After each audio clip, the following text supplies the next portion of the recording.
Au laboratoire du Mans, Arnaud Miquel, président de l'Agence nationale des fréquences, s'est déplacé spécialement pour nous, ainsi que son attachée de presse. Elle prend en note tous nos échanges. Ils ont préparé avec soin leur intervention, comme le montre ce document interne que nous nous sommes procurés. Déterminer le message à faire passer. Anticiper les questions sur la base des informations qui circulent sur Internet, c'est la culture de base des journalistes. Mais le président de la NFR, chargé de faire respecter les normes, semble bien embarrassé lorsque nous abordons l'aspect sanitaire de ce seuil.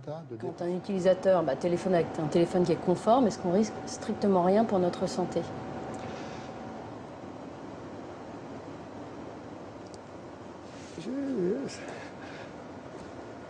Moi, je ne peux pas vous dire ça, je n'ai pas de compétences en matière de santé.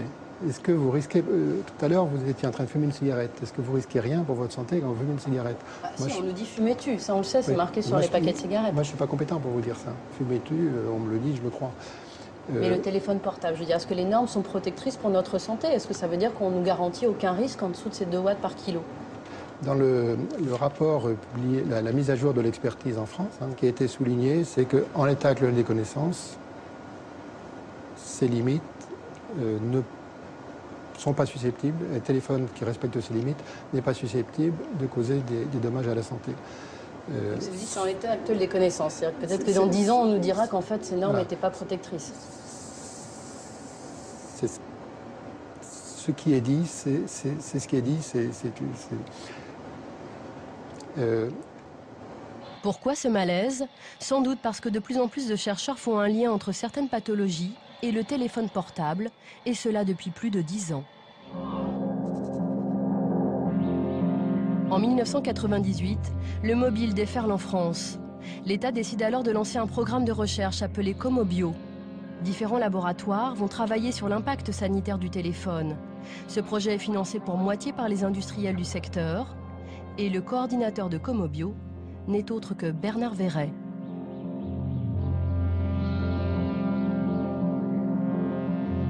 À l'INSERM de Montpellier, Alain Privat faisait partie des équipes de Comobio. Il est l'un des plus grands spécialistes mondiaux du système nerveux central. À l'époque, ce neurologue expose des cerveaux de rats à des ondes 3 fois plus fortes que les normes du téléphone portable. Au bout de 15 minutes, il voit apparaître des lésions. Il poursuit l'expérimentation en baissant l'intensité des ondes. On a appliqué des doses beaucoup plus faibles d'irradiation, proche du téléphone portable, de l'ordre de 1,5 W, alors que les doses admises pour les téléphones portables sont 2 watts.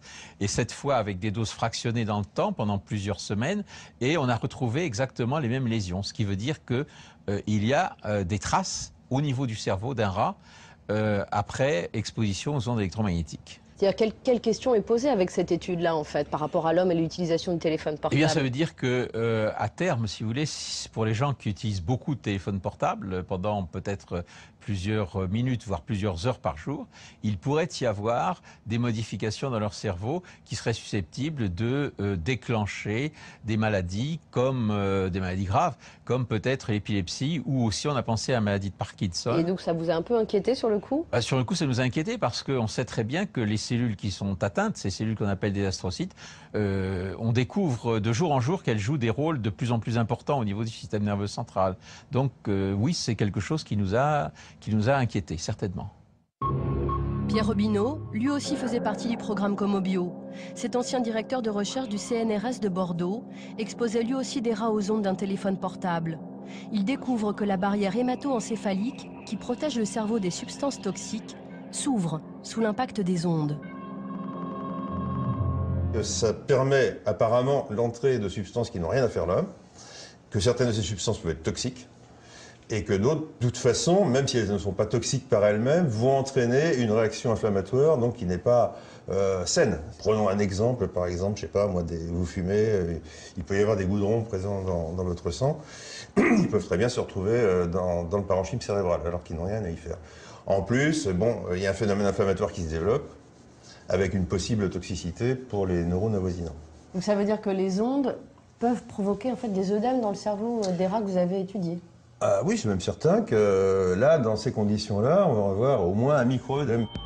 Inquiet de ces résultats, il conclut en ces termes. Nous postulons que si ces événements se produisent de façon répétée sur une longue période dans le cerveau humain, cela pourrait présenter un risque pour la santé en raison de l'accumulation potentielle de dommages et de substances dangereuses dans les tissus du cerveau. Lorsque Pierre Robineau souhaite publier son étude, il s'oppose au directeur de Comobio, Bernard Verret. Monsieur Verret comptait publier des conclusions qui n'étaient pas les miennes à ce travail. C'est-à-dire En particulier que c'était inapplicable à l'homme, en substance, hein, je résume, hein, alors que moi je pensais que c'est tout à fait applicable à l'homme, ce qui a été vu sur le rat. Voilà, et donc je ne voulais pas retirer cette simple phrase des conclusions qui était que bon, c'était pas montré chez l'homme, bien sûr, mais enfin il n'y avait aucune raison de penser que ces résultats-là ne puissent pas s'appliquer à l'espèce humaine. Nous présentons ce projet d'étude à Bernard Verret où son nom figure. Il est même remercié à l'époque par Pierre Robineau pour sa relecture. Et qu'est-ce qui vous dérangeait à l'époque justement dans son étude? C'était qu'effectivement il posait la question sur l'homme. Est-ce qu'effectivement, parce qu'il dit ça peut être problématique pour l'homme, les résultats que j'ai trouvés. C'est une interprétation. Moi je m'en tiens aux faits. Je lui ai dit, c'est pas probant au niveau scientifique, on ne peut pas publier, je pense que ça n'aurait pas été accepté, bon on arrête là. Et donc comme aucun accord n'a été trouvé à ce sujet, et que M. Verret m'avait dit que je pouvais publier donc mes conclusions à moi, mais qu'il retirait son nom et celui de son laboratoire dans ce cas-là du travail, ça rendait la publication quasiment impossible, sauf pour moi à accepter finalement les conclusions de M. Verret et ne pas publier les miennes. Voilà. L'étude de Pierre Robineau ne sera donc jamais publiée. Alain Privat, de son côté, veut poursuivre ses recherches pour exposer plus longtemps les rats aux ondes électromagnétiques. Mais il n'obtiendra pas les budgets nécessaires. On n'a pas pu continuer parce que les crédits, si vous voulez, qui étaient des crédits publics hein, ou semi-publics, publics-privés, n'ont pas été renouvelés. On a fait une demande qui n'a pas été retenue. Et on vous a dit pourquoi ? Alors on n'a pas dit pourquoi, mais j'ai pu savoir de façon indirecte que finalement les résultats que nous avions obtenus n'étaient pas exactement ceux que l'on attendait. C'est-à-dire c'est-à-dire que bon, l'idée de départ était de montrer que ces ondes électromagnétiques étaient d'une innocuité totale, et c'est pas ce que nous avons montré. Donc vous aviez dérangé avec votre étude? On peut le dire.